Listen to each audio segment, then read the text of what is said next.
It's a short week here at River Ridge, which means a long, exciting weekend is ahead. We have some news today on the recent assembly here at River Ridge, some history projects, and on the upcoming craft fair. This past week's assembly was about bullying, drug abuse, and teen murder. Phil Chalmers did a great job using different tactics to open our eyes to the harsh realities of the world outside our rural area. He is famous across the nation and has several TV shows. He also has met a lot of murderers and was able to share those experiences with us. The crowd really seemed to appreciate and receive his message well. The junior classes had a very busy start with their Illinois History Fair projects this year. They've all picked their topics and are just now starting their introductions. This project takes a lot of time, commitment, and teamwork. But at the end it is very rewarding. Here's Kelly with some seniors from last year who did the project and would like to give suggestions. Thanks, girls. I'm here with Cody Geis, one of the members of the teams that went to state for Illinois History Fair. And what was your topic on? Ours was on the Dorinda Township. And what do you have any advice for the juniors that are just starting their Illinois History Fair? You know, it's a great way to substitute for your book reports, because book reports I've heard are not that fun. And, you know, if you put the time and commitment into it, you'll do great. Thanks, Cody. Thanks, Kelly. And I'm now here with Josh. Did you enjoy Illinois History Fair? Yes, I did. It was a good project. Taught us teamwork, how to work together, and get stuff done on our own as well. And do you have any advice for the juniors? Meet the deadlines that Mr. Dittmer gives you and don't procrastinate. Get things done on time and everything will go smoothly. Thanks, Josh. And I'm now here with Ashley and Austin. So you two are group members, and do you have any suggestions for the juniors? Yes, do not do it with your boyfriend because you guys will break up with 2 months left. Don't do it with your uptight girlfriend. The Band of Brothers tour will be the 4th and final presentation in the Elizabeth Historical Society series of programs for the year 2013.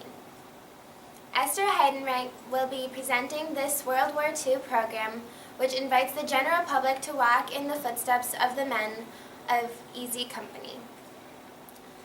This event is free of charge and will be held on Monday, October 14th at the Fellowship Hall in the lower level of St. Paul's Lutheran Church in Elizabeth at 7 p.m. It's that time of year again. 'Tis the season. Craft Fair is back for the weekend. This is a huge event for River Ridge High School as well as the local towns. Crafters and vendors come from all over to display their novelties. Classes here at River Ridge also take this as an opportunity to make some money. Freshmen and sophomores make and sell pumpkin rolls and slices, which are always a delicious treat. Juniors and seniors sell pot from the concession stands. And middle school contributes by directing the local traffic in the parking lot. The biggest hit of all is the caramel apples sold by AFS and the music department. Be sure to come out on Saturday, October 12th or Sunday, October 13th to enjoy this festival as well as support the local members. Thanks to all those who have made this event possible for so many years. And now here's Mrs. Nobis with some words on the event. Thanks, ladies. I'm here with Mrs. Nobis. So for those who don't know your exact part you play in Craft Fair this year, can you tell them what it is? I take care of putting the signs up on the road. Trevor Stevie's helped with that. And I take care of just making sure that everybody has what they need to do on setup on Friday. Is there a part you're particularly excited about this year? It being over. It's a lot of work leading up to the Craft Fair, but it's always fun when it's in action and stuff and seeing how much fun everybody has shopping. Well, your work is greatly appreciated. Thanks, ladies. I'm here with Liz Schnitzler. She's in charge of the caramel apple dipping. So why did they start the caramel apple dipping for the Craft Fair? Well, originally 20-some years ago at the Galena Craft Fair, they were looking for people to have food booths. And Mr. Frank McCann, a current teacher at that time, was a part of that group, and he came back to the American Field Service, the AFS group, and asked if we would like to do caramel apples at that fair. We did 200 the first day and sold out, so we did another 200. At this time, we do over 3,000. Some are sold here at the craft fair, and some are sold at the Galena Craft Fair. So how many years were you in charge of the apple dipping? I was never officially completely in charge. I was a co-chairman, but the original chairman was Mrs. Mike Clippert and Mrs. Candy Albright, Mr. Albright's wife.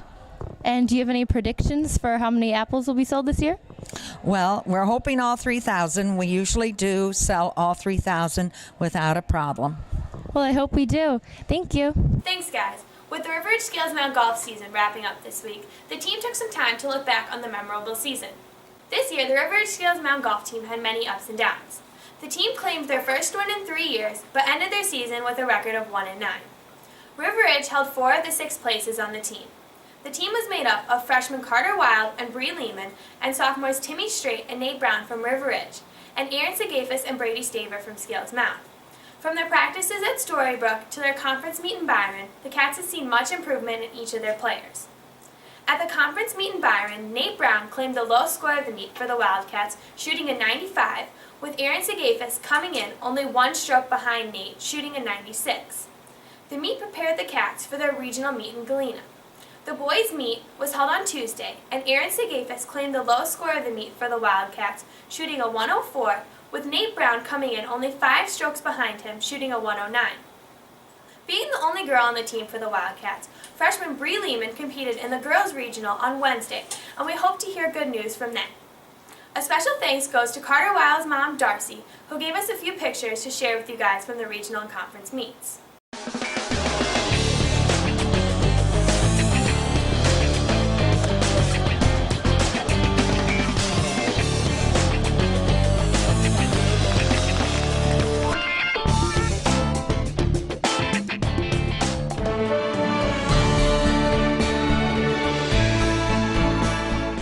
Although the golf season is now over for the Wildcats, the team has many positive things to look back on.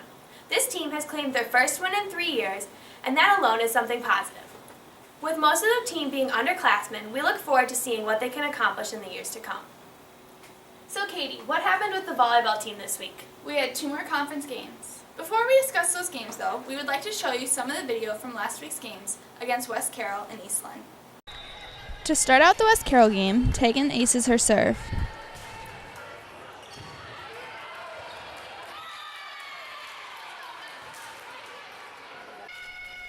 Another impressive ace serve from Louisa.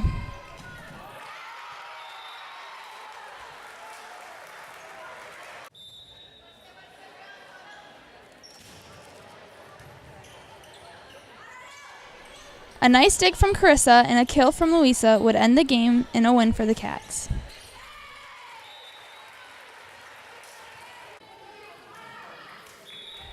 At Eastland, the Cats started out good with a kill from Louisa.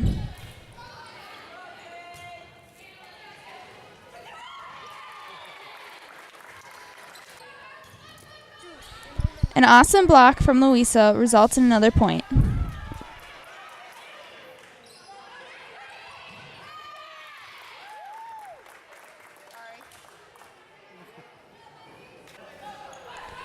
A nice dig from Courtney and a block from Kayla.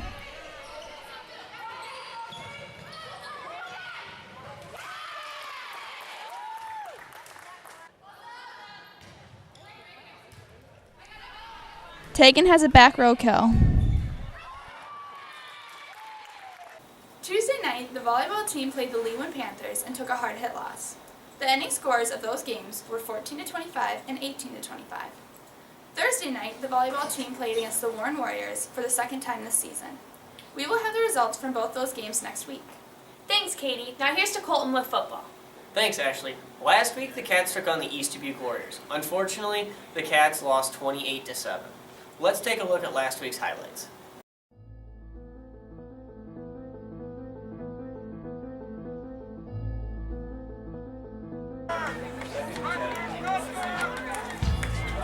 A great catch by Neil Drew. No. Corey Wack. No. Wait. That was me. What's my name again?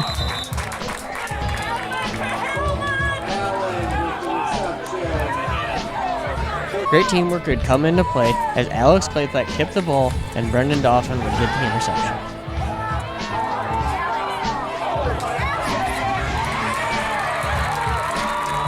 On 4th down, the Cats were forced to punt. Corey Wacker would use his amazing speed and dart down the field, forcing a fumble, and Colton Holland would be right behind him to retrieve it.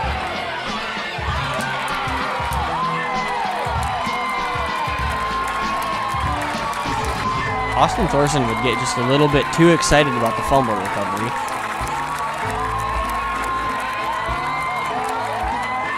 Austin Durr would finally put the Cats on the board with a 5-yard run, making the score 7-21.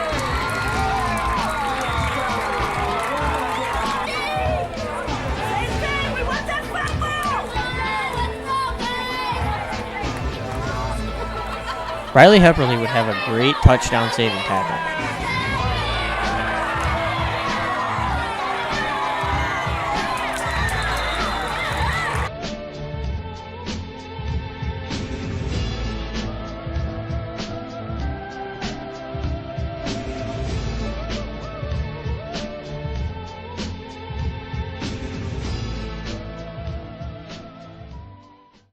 The Cats will be facing the South Beloit Solos tonight. The Cats are hoping to look for a victory to place them into a bubble for playoff eligibility. We hope to see everyone there tonight. Now back to the ladies in the newsroom. Thanks, Katie. And now to Erin with weather. Thanks, guys. It looks like it's going to be a cool Columbus Day weekend this year. Tonight's going to be mostly sunny with a high of 75 and a low of 56. Unfortunately, the weekend won't be super nice for a craft fair, but hey, at least it's not going to snow. Saturday is going to be a high of 72 and a low of 51 with a 40% chance of rain. Sunday is a high of 70 and a low of 44 with a 30% chance of showers. Hope everyone enjoys their Monday off. It's going to be partly cloudy with a 10% chance of rain and with a high of 68 and a low of 46. Back to you guys. Thanks, Erin. And now here's middle school with some current events. Hi, this week's current events. This is Kevin. I'm Micah. This week, the government shutdown is still shut down, and now troops who are dying the government may not pay for their funerals, and may not pay their families to come see them fly in the port in Delaware, which could really be sad for those families. Wednesday morning, there was a giant earthquake in Japan. Half of the city of Okinawa is now in the ocean. And that's this week of current events. Thanks. Now here's to Lauren with announcements. Thanks, guys. This week's announcements. We have the high school middle school concert is on October 16th. Don't forget, if you sign up for craft fair, to check your times. Yearbook orders are due next week. And there's an NHS meeting next week on Wednesday during lunch.